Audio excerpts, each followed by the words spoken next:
ಸ್ನೇಹಿತರೆ, ಮೀಡಿಯಾ ಮಾಸ್ಟರ್ಸ್ಗೆ ಸ್ವಾಗತ ಸುಸ್ವಾಗತ. ಗೆಳೆಯರೆ, ಏಷ್ಯಾ ಕಪ್ ಕ್ರಿಕೆಟ್ ಪಂದ್ಯದಲ್ಲಿ ಸಾಕಷ್ಟು ಅವಮಾನ ಅನುಭವಿಸಿದ ಪಾಕಿಸ್ತಾನ ಈಗ ಬಲೂಚಿಸ್ತಾನದಲ್ಲಿ ಮಾತ್ರ ಅಲ್ಲದೆ ಆಕ್ರಮಿತ ಕಾಶ್ಮೀರದಲ್ಲಿ ಕೂಡ ಸಮಸ್ಯೆಗೆ ತುತ್ತಾಗ್ತಾ ಇದೆ. ಹಾಗೆ ನಮ್ಮ ಮತ್ತೊಂದು ಬದಿಯಲ್ಲಿನ ಬಾಂಗ್ಲಾದೇಶದಲ್ಲಿ ಸರ್ಕಾರದ ವಿರುದ್ಧ ಅಲ್ಲಿನ ಬುಡಕಟ್ಟು ಜನಾಂಗಗಳು ಪ್ರತಿಭಟನೆಯನ್ನು ಮಾಡ್ತಾ ಇವೆ. ಚಿತ್ತಗ್ರಾಮವನ್ನು ಭಾರತಕ್ಕೆ ಸೇರ್ಪಡೆ ಮಾಡಿ ಅನ್ನೋ ಡಿಮ್ಯಾಂಡ್ ಜೊತೆ ಶುರುವಾಗಿರುವ ಪ್ರತಿಭಟನೆಯಲ್ಲಿ 2 ಸಾವಿಗೀಡಾಗಿದ್ದಾರೆ, 10 ಮಂದಿ ಗಾಯಗೊಂಡಿದ್ದಾರೆ. ಹಾಗಾದ್ರೆ ನಮ್ಮ ಅಕ್ಕಪಕ್ಕದ 2 ದೇಶಗಳಲ್ಲಿ ಏನಾಗ್ತಾ ಇದೆ? ಇಷ್ಟಕ್ಕೂ ಪಂದ್ಯ ಗೆದ್ದು ಕೂಡ ಭಾರತ ಟ್ರೋಫಿಯನ್ನು ಯಾಕೆ ತಗೊಳ್ಳಿಲ್ಲ? ಟ್ರೋಫಿ ಕಳ್ಳ ಪಾಕಿಸ್ತಾನದ ಮೊಹಸಿನ್ ನಖ್ವಿಯಿಂದ ಅದನ್ನು ಭಾರತ ವಾಪಸ್ಸು ಪಡ್ಕೊಳ್ಳೋದಕ್ಕೆ ಸಾಧ್ಯ ಆಗುತ್ತಾ ಅನ್ನೋ ಬಗ್ಗೆ ಕೂಡ ಒಂದಷ್ಟು ಮಾಹಿತಿಯನ್ನು ನಾವಿಲ್ಲಿ ನೋಡೋಣ.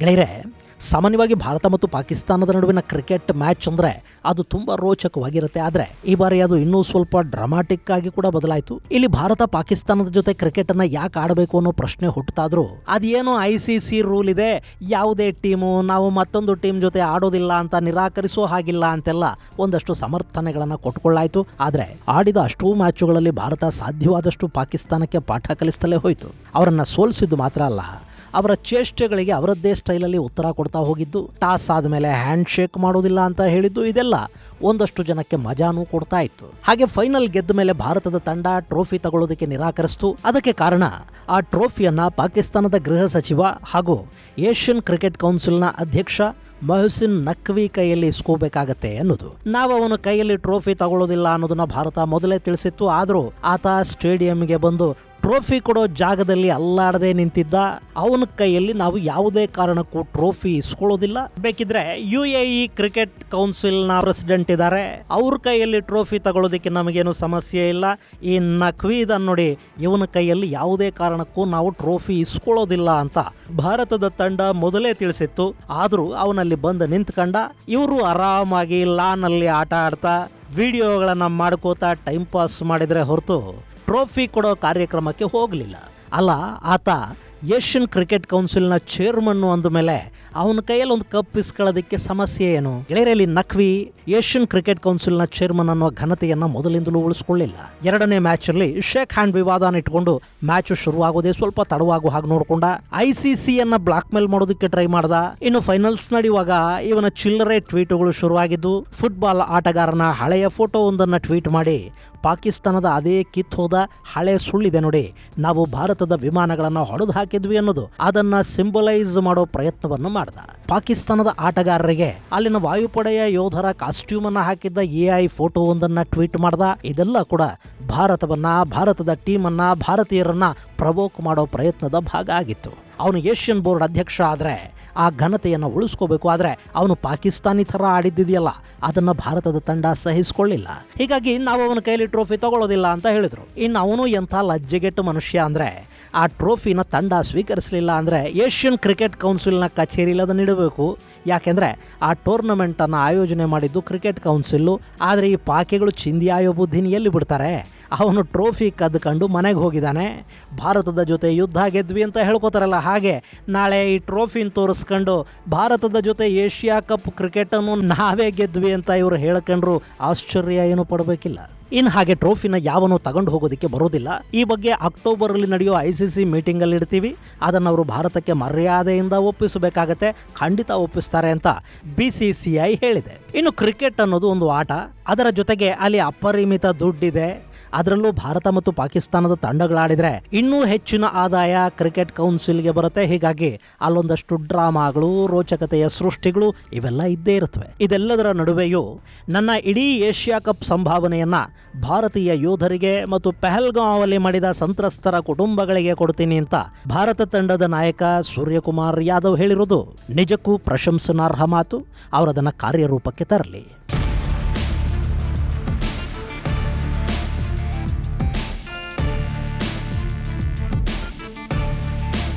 ಇನ್ನು ಈ ಸೋಲು ಪಾಕಿಸ್ತಾನದಲ್ಲಿ ಅಲ್ಲಿನ PCB ಹಾಗೂ ಆಟಗಾರರ ಮೇಲೆ ಸಿಟ್ಟಾಗಿ ಪರಿವರ್ತನೆಗೊಳ್ತಾ ಇದ್ರೆ, ಮತ್ತೊಂದು ಕಡೆ ಆಕ್ರಮಿತ ಕಾಶ್ಮೀರದಲ್ಲಿನ ಜನ ಪಾಕಿಸ್ತಾನದ ಸರ್ಕಾರದ ವಿರುದ್ಧ ತಿರುಗಿ ಬಿದ್ದಿದ್ದಾರೆ. ಅಲ್ಲಿ ಅವಾಮಿ ಆಕ್ಷನ್ ಕಮಿಟಿ ನೇತೃತ್ವದಲ್ಲಿ ಶುರುವಾಗಿರೋ ಪ್ರತಿಭಟನೆಗಳು ಹಿಂಸಾರೂಪವನ್ನು ಪಡ್ಕೊಂಡಿವೆ. ಭದ್ರತಾ ಪಡೆಗಳು ಪ್ರತಿಭಟನಾಕಾರರ ಮೇಲೆ ಗುಂಡು ಹಾರಿಸಿದ್ದಾರೆ. ಅಲ್ಲಿ 2 ಸಾವಿಗೀಡಾಗಿದ್ದು 100ಕ್ಕೂ ಹೆಚ್ಚು ಜನ ಗಾಯಗೊಂಡಿದ್ದಾರೆ. ಅಲ್ಲಿಂದ ಬರ್ತಾ ಇರೋ ವಿಡಿಯೋಗಳು ಕೂಡ ತುಂಬಾ ಭಯಾನಕವಾಗಿವೆ.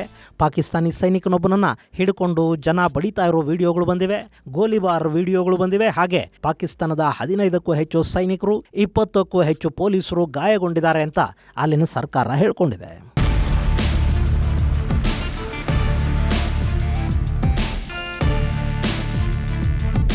ಗೆಳೆಯರೆ, ಇಲ್ಲಿ ಪ್ರತಿಭಟನಾಕಾರರು ಕಳೆದ 70 ವರ್ಷಗಳಿಂದ ಪಾಕಿಸ್ತಾನ ಅವರ ಮೇಲೆ ಮಾಡ್ತಾ ಇರೋ ದಾಳಿಗಳಿಗೆ, ಅವರ ಅಧಿಕಾರವನ್ನು ಕಿತ್ಕೊಂಡು ಗುಲಾಮರನ್ನಾಗಿ ಮಾಡ್ಕೊಂಡಿರೋದಕ್ಕೆ, ಅಲ್ಲಿನ ಸಂಪತ್ತನ್ನು ದೋಚಿದ್ದಕ್ಕೆ ಲೆಕ್ಕ ಕೇಳ್ತಾ ಇದ್ದಾರೆ. 38 ಡಿಮ್ಯಾಂಡ್ಗಳ ಪಟ್ಟಿಯನ್ನು ಇಟ್ಟುಕೊಂಡು ನಮಗೆ ನ್ಯಾಯ ಕೊಡಿಸಿ ಅಂತ ಅವರು ಬೀದಿಗಿಳಿದಿದ್ದಾರೆ.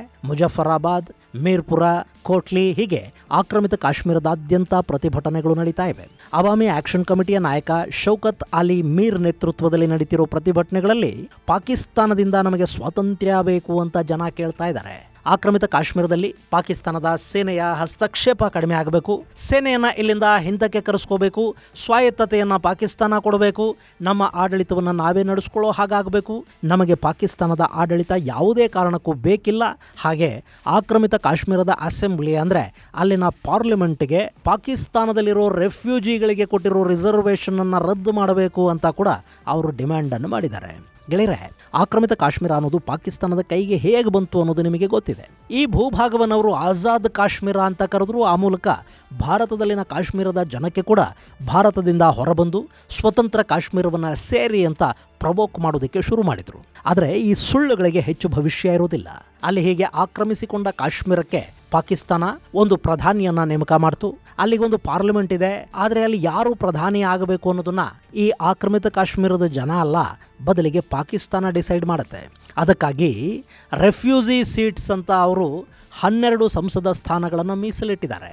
ಈ ಆಕ್ರಮಿತ ಕಾಶ್ಮೀರದ ಭಾಗದಿಂದ ಪಾಕಿಸ್ತಾನಕ್ಕೆ ಹೋಗಿ ಅಲ್ಲಿ ಸೆಟ್ಲ್ ಆಗಿದಾರಲ್ಲ, ಅಂಥವರನ್ನು ಈ 12 ಸೀಟುಗಳಿಗೆ ನಾಮಿನೇಟ್ ಮಾಡುವ ಕೆಲಸವನ್ನು ಪಾಕಿಸ್ತಾನದ ಸರ್ಕಾರ ಮಾಡುತ್ತೆ. ಅವರ ಮೂಲಕ ತನಗೆ ಯಾರು ಅನುಕೂಲ ಇದ್ದಾರೋ ಅಂಥವರು ಪ್ರಧಾನಿಯಾಗಿ ಆಯ್ಕೆಯಾಗುವ ಹಾಗೆ ನೋಡಿಕೊಳ್ಳುತ್ತೆ ಮತ್ತು ತನ್ನ ಅಜೆಂಡಾಗಳನ್ನು ಅಲ್ಲಿ ಇಂಪ್ಲಿಮೆಂಟ್ ಮಾಡೋ ಕೆಲಸವನ್ನು ಪಾಕಿಸ್ತಾನ ಮಾಡುತ್ತೆ. ಅಲ್ಲಿ ಸಂಪನ್ಮೂಲಗಳನ್ನು ಪಾಕಿಸ್ತಾನ ದೋಚ್ತಾ ಇದೆ. ಅಲ್ಲಿ ಸಾಕಷ್ಟು ವಿದ್ಯುತ್ ಸ್ಥಾವರಗಳಿವೆ. ಅವುಗಳಿಂದ ಸಿಗುವ ಅಷ್ಟೂ ವಿದ್ಯುತ್ತು ಪಾಕಿಸ್ತಾನದ ಪಂಜಾಬ್ ಹಾಗೂ ಇನ್ನಿತರ ಕಡೆಗಳಿಗೆ ಹೋಗುತ್ತೆ. ಆಕ್ರಮಿತ ಕಾಶ್ಮೀರದ ಜನಕ್ಕೆ ಬರೀ ಕಗ್ಗತ್ತಲು. ಅಲ್ಲಿನ ನೀರು ಪಂಜಾಬ್ ನೀರಾವರಿಗಾಗಿ ಬಳಕೆ ಆಗುತ್ತೆ. ಆಕ್ರಮಿತ ಕಾಶ್ಮೀರದ ಜನಕ್ಕೆ ಬಾಯಾರಿಕೆ. ಅಲ್ಲಿ ಇವತ್ತಿಗೂ ಸರಿಯಾದ ರಸ್ತೆಗಳಿಲ್ಲ, ಶಿಕ್ಷಣದ ವ್ಯವಸ್ಥೆಗಳಿಲ್ಲ, ಆಸ್ಪತ್ರೆಗಳಿಲ್ಲ. ಆದರೆ ಪಂಜಾಬ್ ಮೂಲದ ಭಯೋತ್ಪಾದಕರು ತಮ್ಮ ತರಬೇತಿ ಕೇಂದ್ರಗಳನ್ನಲ್ಲಿ ತೆರೆಕೊಂಡಿದ್ದಾರೆ. ಅದರಲ್ಲಿ ಸಾಯೋದಕ್ಕೆ ನಿಯೋಜನೆಗೊಳ್ಳೋದು ಆಕ್ರಮಿತ ಕಾಶ್ಮೀರದ ಬಡವರ ಮನೆಯ ಮಕ್ಕಳು. ಹೀಗಾಗಿ ನಮಗೆ ಸ್ವಾಯತ್ತ ಆಡಳಿತ ಬೇಕು, ಪಾಕಿಸ್ತಾನದಿಂದ ಆಜಾದಿ ಬೇಕು, ಆರ್ಥಿಕ ಸ್ವಾತಂತ್ರ್ಯ ಮತ್ತು ಆರ್ಥಿಕ ನ್ಯಾಯ ನಮಗೆ ಬೇಕು ಅಂತ ಅವಾಮಿ ಆಕ್ಷನ್ ಕಮಿಟಿಯಲ್ಲಿ ಪ್ರತಿಭಟನೆಗಳನ್ನು ಶುರು ಮಾಡಿದೆ. ಅದನ್ನು ನಿಯಂತ್ರಿಸೋದಕ್ಕೆ ಪಾಕಿಸ್ತಾನ ತನ್ನ ಹೆಚ್ಚುವರಿ ಪಡೆಗಳನ್ನು ಇಸ್ಲಾಮಾಬಾದ್ನಿಂದ, ಲಾಹೋರ್ನಿಂದ ಆಕ್ರಮಿತ ಕಾಶ್ಮೀರಕ್ಕೆ ಡೆಪ್ಯೂಟ್ ಮಾಡಿದೆ. ಸಾಕಷ್ಟು ಜನರನ್ನು ಬಂಧಿಸಲಾಗಿದೆ. ಈಗ ಬರ್ತಾ ಇರೋ ಸುದ್ದಿ ಅಂದರೆ ಈ ಪ್ರತಿಭಟನೆಯನ್ನು ದಮನ ಮಾಡೋದರಲ್ಲಿ ಪಾಕಿಸ್ತಾನದ ಸೇನೆ ಯಶಸ್ವಿಯಾಗಿದೆಯಂತೆ. ಆದರೆ ಇದು ಮತ್ತೆ ಅಕ್ಟೋಬರ್ 15ರಿಂದ ಮತ್ತೆ ಶುರು ಆಗುತ್ತೆ ಅಂತ ಅವಾಮಿ ಆಕ್ಷನ್ ಕಮಿಟಿಯ ನಾಯಕರು ಹೇಳ್ತಾ ಇದ್ದಾರೆ. ಒಟ್ಟಾರೆ ಆಕ್ರಮಿತ ಕಾಶ್ಮೀರ ಧಗಧಗಿಸ್ತಾ ಇದೆ. ಯಥಾ ಪ್ರಕಾರ ಇದರ ಹಿಂದೆ ಕೂಡ ಭಾರತನೇ ಇದೆ ಅಂತ ಪಾಕಿಸ್ತಾನ ಆರೋಪವನ್ನು ಮಾಡ್ತಾ ಇದೆ. ಇನ್ನು ಬಲೂಚಲ್ಲಿ ಈ ಹಿಂದಿನ ಪರಿಸ್ಥಿತಿನೇ ಮುಂದುವರೆದಿದೆ. ಅವರು ಮೊನ್ನೆ ಕೂಡ ಪಾಕಿಸ್ತಾನದ ಸೇನೆ ಹೋಗ್ತಾ ಇದ್ದ ಒಂದಿಡೀ ಬಸ್ಸನ್ನು ಉಡಾಯಿಸಿದ್ದಾರೆ. ಅದರಲ್ಲಿ 15 ಮಂದಿ ಸೈನಿಕರು ಸಾವಿಗೀಡಾಗಿದ್ದಾರೆ ಅಂತ ಹೇಳಲಾಗ್ತಾ ಇದೆ. ಈಗಂತೂ ಬಲೂಚಿಸ್ತಾನವನ್ನ ಅಮೆರಿಕಾಗೆ ಮಾರಾಟ ಮಾಡೋದಕ್ಕೆ ಪಾಕಿಸ್ತಾನದ ಸೇನಾ ಮುಖ್ಯಸ್ಥ ಆಸಿಮ್ ಮುನೀರ್ ತುದಿಗಾಲಲ್ಲಿ ನಿಂತಿರೋದ್ರಿಂದ ಅಲ್ಲಿ ರಷ್ಯಾ ಮತ್ತು ಚೈನಾಗಳು ಹಿಂಬಾಗಿಲಿನ ಬೆಂಬಲವನ್ನ ಈ ಬಲೂಚ್ ಹೋರಾಟಗಾರರಿಗೆ ಕೊಟ್ಟರು ಆಶ್ಚರ್ಯ ಏನು ಪಡಬೇಕಾಗಿಲ್ಲ.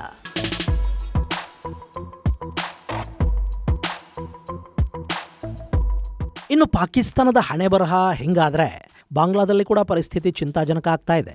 ಮೊನ್ನೆ ಅಲ್ಲಿನ ಚಿತ್ತಗ್ರಾಮ ಅಂದರೆ ಚಿಟಗಾಂಗಲ್ಲಿ ಬುಡಕಟ್ಟು ಜನಾಂಗದ ಬಾಲಕಿಯೊಬ್ಬಳ ಮೇಲೆ ಸಾಮೂಹಿಕ ಅತ್ಯಾಚಾರ ನಡೀತು. ಅದನ್ನು ಪ್ರತಿಭಟಿಸಿ ಕಗ್ರಾಚಾರಿಯಲ್ಲಿ ಚಕ್ಮಾ ಮತ್ತು ಮರ್ಮಾ ಜನಾಂಗಗಳು ಪ್ರತಿಭಟನೆಯನ್ನು ಶುರು ಮಾಡಿದ್ವು. ಗೆಳೆಯರೆ, ಇಂಥ ಸಂದರ್ಭದಲ್ಲಿ ಪೊಲೀಸರು ಕಾನೂನಿನ ಪ್ರಕಾರ ಕ್ರಮಗಳನ್ನು ಕೈಗೊಳ್ಳಬೇಕು. ಅತ್ಯಾಚಾರ ಸಂತ್ರಸ್ತೆಗೆ ನ್ಯಾಯ ಒದಗಿಸಿಕೊಡಬೇಕು, ಆರೋಪಿಗಳನ್ನು ಬಂಧಿಸಬೇಕು. ಆದರೆ ಅಲ್ಲಿ ಹಾಗಾಗಲಿಲ್ಲ. ಯಾಕೆಂದರೆ ಅತ್ಯಾಚಾರ ಸಂತ್ರಸ್ತೆ ಬುಡಕಟ್ಟು ಜನಾಂಗದ ಹೆಣ್ಣು ಮಗು ಆಗಿತ್ತು. ಆರೋಪಿಗಳು ಅಲ್ಲಿನ ಇಸ್ಲಾಮಿಸ್ಟ್ ಮೂಲಭೂತವಾದಿಗಳಾಗಿದ್ದರು. ಹೀಗಾಗಿ ಪೊಲೀಸರು ಕ್ರಮ ಕೈಗೊಳ್ತಾ ಇಲ್ಲ ಅನ್ನೋ ಸಿಟ್ಟು ಬುದ್ಧಿಸ್ಟ್ ಮತ್ತು ಹಿಂದೂ ಬುಡಕಟ್ಟು ಜನಾಂಗಗಳನ್ನು ಕಾಡೋದಕ್ಕೆ ಶುರುವಾಯಿತು. ಅವರು ಬೀದಿಗಿಳಿದ್ರು. ಪ್ರತಿಭಟನಾಕಾರರನ್ನು ಮಟ್ಟ ಹಾಕೋದಕ್ಕೆ ಬಾಂಗ್ಲಾದೇಶ ತನ್ನ ಸೈನ್ಯವನ್ನು ಕಳುಹಿಸಿಕೊಡ್ತು. ಅವರಲ್ಲಿ ಲಾಠಿ ಹಾಗೂ ಬಂದೂಕುಗಳಿಗೆ ಕೆಲಸ ಕೊಟ್ಟರು. ಬುಡಕಟ್ಟು ಸಮುದಾಯದ 2 ವ್ಯಕ್ತಿಗಳು ಸಾವಿಗೀಡಾದರು. ನಮ್ಮ ಸೈನಿಕರಿಗೂ ಗಾಯಗಳಾಗಿವೆ ಅಂತ ಬಾಂಗ್ಲಾದೇಶ ಹೇಳ್ಕೊಳ್ತಾ ಇದೆ. ಅಲ್ಲಿ ಅತ್ಯಾಚಾರ ಸಂತ್ರಸ್ತೆಗೆ ನ್ಯಾಯ ಕೊಡಿಸ್ಬಿಟ್ಟಿದ್ರೆ ಈ ಘಟನೆನೇ ನಡೀತಿರ್ಲಿಲ್ಲ. ಆದರೆ ಅದು ಬಾಂಗ್ಲಾದೇಶ. ಅಲ್ಲಿ ಕಾನೂನು ಸುವ್ಯವಸ್ಥೆ ಇವ್ಯಾವೂ ಈಗ ಉಳ್ಕೊಂಡಿಲ್ಲ. ಇನ್ನು ಅಲ್ಲಿ ಪ್ರತಿಭಟನೆಗೆ ಮುಂದಾಗಿರೋದು ಹಿಂದೂ ಮತ್ತು ಬೌದ್ಧ ಬುಡಕಟ್ಟು ಜನಾಂಗಗಳು. ಹೀಗಾಗಿ ಅಂತಾರಾಷ್ಟ್ರೀಯ NGOಗಳು, ಬುದ್ಧಿಜೀವಿಗಳು ಯಾರೂ ಕೂಡ ಆ ಬಗ್ಗೆ ಮಾತು ಆಡ್ತಾ ಇಲ್ಲ. ಮಣಿಪುರವನ್ನ ಇಂಟರ್ನ್ಯಾಷನಲೈಸ್ ಮಾಡಿದವರಿಗೆ ಚಿತ್ತಗಾಂಗ್ ಬುಡಕಟ್ಟು ಜನಾಂಗಗಳ ಪ್ರತಿಭಟನೆ ಕಣ್ಣಿಗೂ ಬೀಳ್ತಾ ಇಲ್ಲ. ಆದರೆ ಅಲ್ಲಿನ ಜನ ಬಾಂಗ್ಲಾ ಸರ್ಕಾರದ ವಿರುದ್ಧ ತಿರುಗಿ ಬಿದ್ದಿದ್ದಾರೆ. ಚಿತ್ತಗ್ರಾಮ ಮತ್ತು ಅಲ್ಲಿನ ಗುಡ್ಡಗಾಡು ಪ್ರದೇಶಗಳನ್ನ ಭಾರತ ತನ್ನ ಕೈವಶ ಮಾಡಿಕೊಳ್ಳಿ, ನಾವು ಭಾರತವನ್ನ ಸೇರೋದಕ್ಕೆ ಬಯಸ್ತಾ ಇದ್ದೀವಿ ಅಂತ ಪ್ರತಿಭಟನಾಕಾರರು ಬಹಿರಂಗವಾಗಿ ಹೇಳೋದಕ್ಕೆ ಶುರು ಮಾಡಿದ್ದಾರೆ. ಈ ಪ್ರತಿಭಟನೆಗಳು ಬಾಂಗ್ಲಾದೇಶದಲ್ಲಿ ಇನ್ನು ಯಾವ ಯಾವ ಸಮಸ್ಯೆಗಳಿಗೆ ಕಾರಣ ಆಗುತ್ತವೆ ಅನ್ನೋದನ್ನ ನಾವು ಕಾದು ನೋಡಬೇಕಿದೆ. ಒಟ್ಟಾರೆ ಭಾರತದ ಇನ್ನೆರಡೂ ಬದಿಗಳಲ್ಲಿನ ದೇಶಗಳಲ್ಲೂ ಬೆಂಕಿ ಬೀಳ್ತಾ ಇದೆ. ಅಂದ್ಹಾಗೆ ಎರಡೂ ಅಮೆರಿಕಾದ ತಾಳಕ್ಕೆ ಕುಣಿತಾ ಇರೋ ಸಂದರ್ಭದಲ್ಲೇ ಅಲ್ಲಿ ಗಲಭೆಗಳು, ಅಶಾಂತಿ ಶುರುವಾಗಿದೆ ಅನ್ನೋದು ಕೂಡ ಇಲ್ಲಿ ಗಮನಾರ್ಹ ಅಂಶ. ಇದು ಗೆಳೆಯರೆ ನಮ್ಮ ಅಕ್ಕಪಕ್ಕದ ಎರಡೂ ದೇಶಗಳ ಕುರಿತಾದ ಬೆಳವಣಿಗೆಗಳಿಗೆ ಸಂಬಂಧಪಟ್ಟ ಒಂದಷ್ಟು ಮಾಹಿತಿ. ಮುಂದಿನ ಸಂಚಿಕೆಯಲ್ಲಿ ಮತ್ತಷ್ಟು ವಿಶೇಷಗಳ ಜೊತೆ ಮತ್ತೆ ಭೇಟಿಯಾಗೋಣ. ಅಲ್ಲಿವರೆಗೆ ಜೈ ಹಿಂದ್, ಜೈ ಕರ್ನಾಟಕ.